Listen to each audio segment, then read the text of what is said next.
Hello everyone. आज हम पढ़ेंगे आसपास कक्षा 5।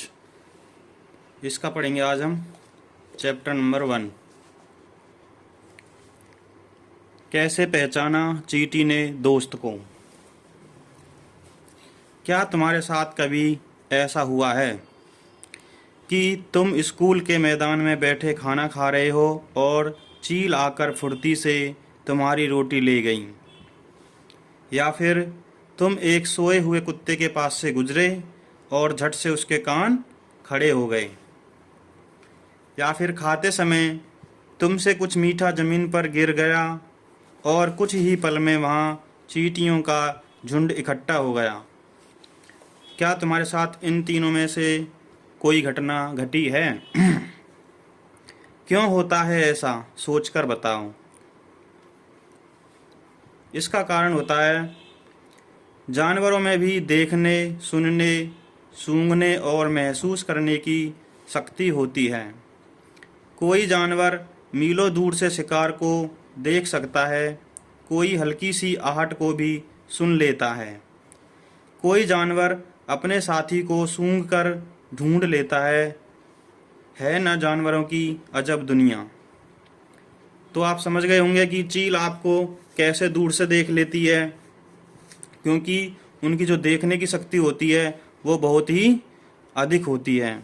ठीक वैसे ही कुत्ते की सूंघने की शक्ति या महसूस करने की शक्ति बहुत अधिक होती है, और चींटियों का झुंड भी इसीलिए इकट्ठा हो जाता है क्योंकि उनकी जो सूंघने की शक्ति होती है वो खाने की जो गंध होती है उसको सूंघ लेती हैं, और इसलिए वो वहाँ पर कुछ ही समय में इकट्ठी हो जाती हैं।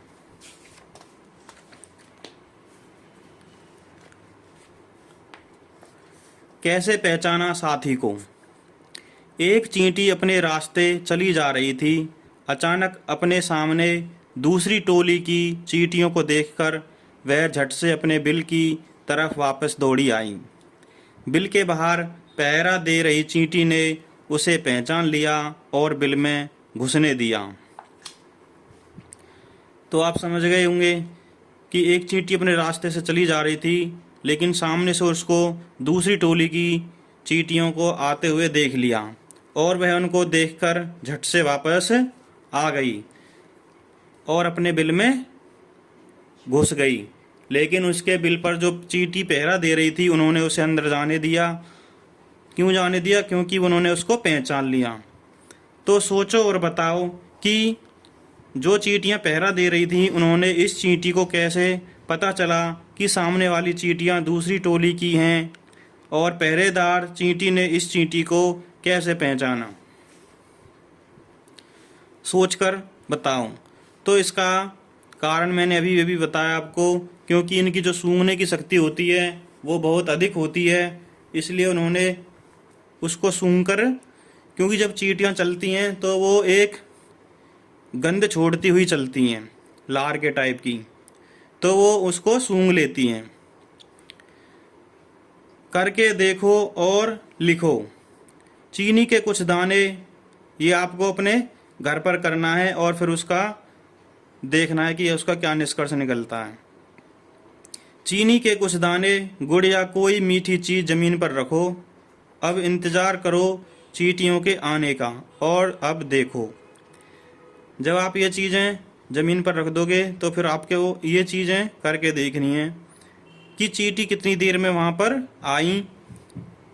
क्या सबसे पहले एक चींटी आई या सारा झुंड इकट्ठा आया? चींटियाँ खाने की चीज़ का क्या करती हैं, यानी वो उसे खाती हैं या उसे फिर उठाकर ले जाती हैं, ये आपको नोटिस करना है। वे उस जगह से कहाँ जाती हैं? क्या वे एक दूसरे के पीछे कतार में चलती हैं? ये आपको करके देखना है। अब ध्यान से, बिना किसी चींटी को नुकसान पहुंचाए, उस कतार के बीच में पेंसिल से कुछ देर चींटियों का रास्ता रोको। देखो अब चींटियां कैसे चलती हैं। बहुत साल पहले एक वैज्ञानिक ने इसी तरह के कई प्रयोग किए थे। वे इस नतीजे पर पहुंचे कि चींटियां चलते समय जमीन पर कुछ ऐसा छोड़ती हैं जिसे सूंघकर पीछे आने वाली चींटियों को रास्ता मिल जाता है। तो जब चींटियां चलती हैं तो वो कुछ ऐसा पदार्थ छोड़ती हैं जिससे कि आने वाली चींटियों को उससे सूंघकर रास्ता मिल जाता है कि हमें किधर जाना है, यानी कि हमारा जो खाना है या हमारा जो बिल है वो किधर है। क्या अब आप बता सकते हो, जब तुमने पेंसिल से चींटियों का रास्ता रोका तब उनके ऐसे व्यवहार का क्या कारण था? कुछ नर कीड़े मकोड़े अपनी मादा कीड़े की गंध से उसकी पहचान कर लेते हैं। नर कीड़े का मतलब होता है जो मेल होते हैं, वो अपनी मादा यानी कि फीमेल कीड़े की गंध से उसकी पहचान कर लेते हैं। जैसे ये रेशम का कीड़ा यहाँ पे दिया हुआ है बॉक्स में, मैं रेशम का कीड़ा हूँ। ये जो है चित्र है, पिक्चर है, ये रेशम के कीड़े की है। मैं रेशम का कीड़ा हूँ, मैं अपनी मादा को उसकी गंध से कई किलोमीटर दूर से ही पहचान लेता हूँ। तो जो रेशम का कीड़ा होता है वो अपनी मादा को कई किलोमीटर दूर से ही पहचान लेता है। किसकी बदौलत? उसकी गंध की बदौलत। क्या तुम कभी मच्छरों से परेशान हुए हो? अब गर्मी आ गई है तो मच्छर भी बहुत हो जाएंगे। सोचो उन्हें कैसा पता चलता होगा कि तुम कहाँ हो। तो आप सोचो कि मच्छरों को कैसे पता चलता होगा कि आप कहाँ पर हो, वो कैसे आपको ढूंढ लेते हैं। तो मच्छर तुम्हारे शरीर की गंध, खासकर पैरों के तलवे की और तुम्हारे शरीर की गर्मी से तुम्हें ढूंढ लेता है। तो जो मच्छर हैं वो भी हमें हमारी गंध की वजह से ही ढूंढ पाते हैं। क्या तुमने कभी किसी कुत्ते को इधर उधर कुछ सूंघते हुए देखा है? सोचो कुत्ता क्या सूंघता होगा। सड़कों पर कुत्तों की भी अपनी जगह बटी होती है। एक कुत्ता दूसरे कुत्ते के मल मूत्र की गंध से जान लेता है कि उसके इलाके में बाहर का कुत्ता आया था। तो यानी कि जो कुत्ते होते हैं उनको भी उनका जो एरिया वो बटा होता है, और अगर उनके एरिया में कोई कुत्ता आता है और वो वहाँ पर मल मूत्र करता है तो वो उसकी गंध से पहचान लेते हैं कि हमारे एरिया में कोई बाहर का कुत्ता आया था।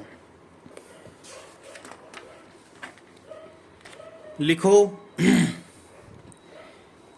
यहाँ पर आपको लिखना है, हम कुत्तों के सूंघने की शक्ति का इस्तेमाल कहाँ कहाँ करते हैं। तो आपको पता होगा कि कुत्तों की शक्ति का, सूंघने की जो शक्ति है उसका इस्तेमाल हम कहाँ कहाँ पर करते हैं। जैसे कि आतंकवादियों को पकड़ने में और जांच सुरक्षा, जैसे मेट्रो या फिर एयरपोर्ट वगैरह, वहाँ पर भी हम उनका सूंघने की शक्ति का उपयोग करते हैं। या फिर किसी जैसे किसी की मौत वगैरह हो जाती है तो उसमें भी हम कुत्तों की शक्ति का इस्तेमाल करते हैं अपराधी को ढूंढने के लिए। वो क्या करते हैं, उनके कपड़ों की गंध से उसको पहचान लेते हैं। किन किन मौक़ों पर तुम्हारी सूंघने की शक्ति तुम्हारे काम आती है, सूची बनाओ। उदाहरण के लिए खाने की गंध से उसके खराब होने का पता चलना, किसी चीज़ के जलने का पता चलना। तुम बिना देखे किन जानवरों को उनकी गंध से पहचान सकते हो, उनके नाम लिखो। यहाँ पर आपको उन जानवरों के नाम लिखने जिन जानवरों को आप उनकी गंध से ही पहचान सकते हो। किन्हीं 5 ऐसी चीज़ों के नाम लिखो जिनकी गंध तुम्हें अच्छी लगती है, और किन्हीं 5 ऐसी चीज़ों के नाम भी लिखो जिनकी गंध तुम्हें अच्छी नहीं लगती। यहाँ पर ये टेबल बनी हुई है, इसमें आप इधर की साइड लिखोगे जिनकी गंध आपको अच्छी लगती है। ऐसी चीज़ों के नाम लिखो जिनकी गंध यानी खुशबू आपको अच्छी लगती है, और इधर 5 उन चीज़ों के नाम लिखने हैं आपको जिनकी गंध आपको अच्छी नहीं लगती। जब आप इस टेबल को पूरा कर लोगे तो आपको देखना है क्या तुम्हारे सभी साथियों के उत्तर एक जैसे हैं, यानी एक से हैं।